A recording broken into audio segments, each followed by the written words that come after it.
Hello friends, कल exam day आ ही गया था मेरा। कल मेरा फर्स्ट डे ऑफ अगस्त को मेरा एसबीआई पीओ का एग्ज़ाम था और मैं आज आपको अपना एग्ज़ाम का पूरा एक्सपीरियंस आपको बताऊंगा कि कैसे मैं गया। एक तो मेरा एग्ज़ाम मेरे घर से 34 किलोमीटर दूर था सेंटर, और एडमिट कार्ड में दिया गया था कि 3:30 में रिपोर्टिंग टाइम। तो मैं 3:30 और घर से मैं 2 बजे निकला, तो थोड़ा सा पैनिक कर गया क्योंकि 2 बजे निकला था मैं, और पूरा बनारस का ट्रैफिक पार करके 34 किलोमीटर मुझे जाना था, शहर के इस छोर से उस छोर तक। तो मैं थोड़ा वो पहुंच गया वहाँ पे 3:08 के करीब मैं एग्ज़ाम देने के लिए पहुंच गया था। फिर मैं जब एग्ज़ाम हॉल के पास गया तो एग्ज़ाम सेंटर के पास तो बहुत गर्मी थी, और जो मेरे से पहले शिफ्ट वाले बच्चे थे वहीं अभी नहीं छूटे थे 3:30 तक।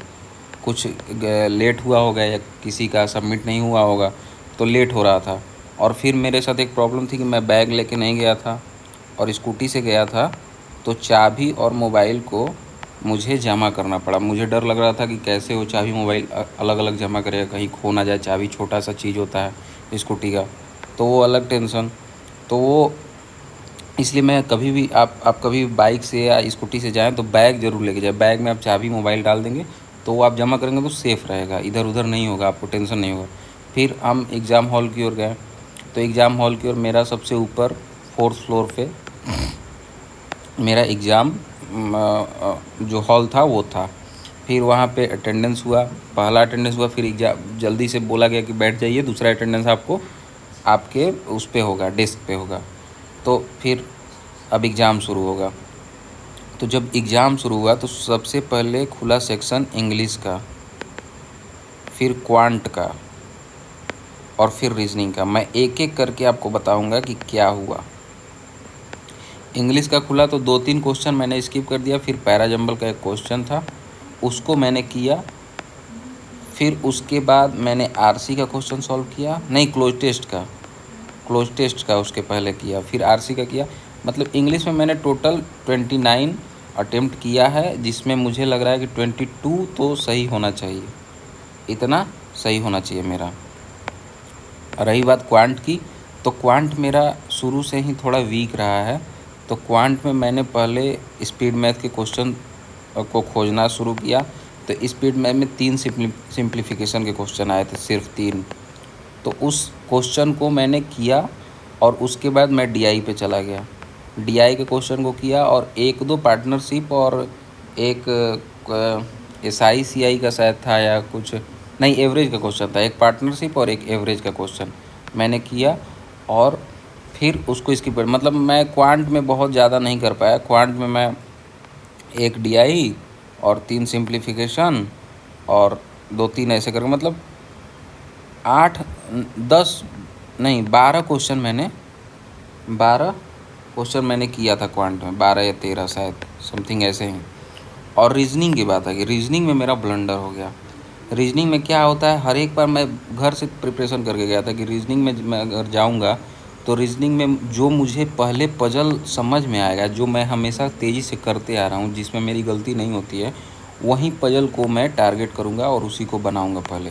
लेकिन एग्ज़ाम में ऐसा नहीं हुआ। एग्ज़ाम में ठीक उल्टा हुआ। जब मैंने रीजनिंग का सेक्शन खोला तो एक आसान सा पजल, मतलब छोटा वर्ड प्रॉब्लम था, मतलब छोटा लाइन में उसका दिया गया था सारा डिटेल। तो मेरे मन में लालच आया कि ये बन जाएगा।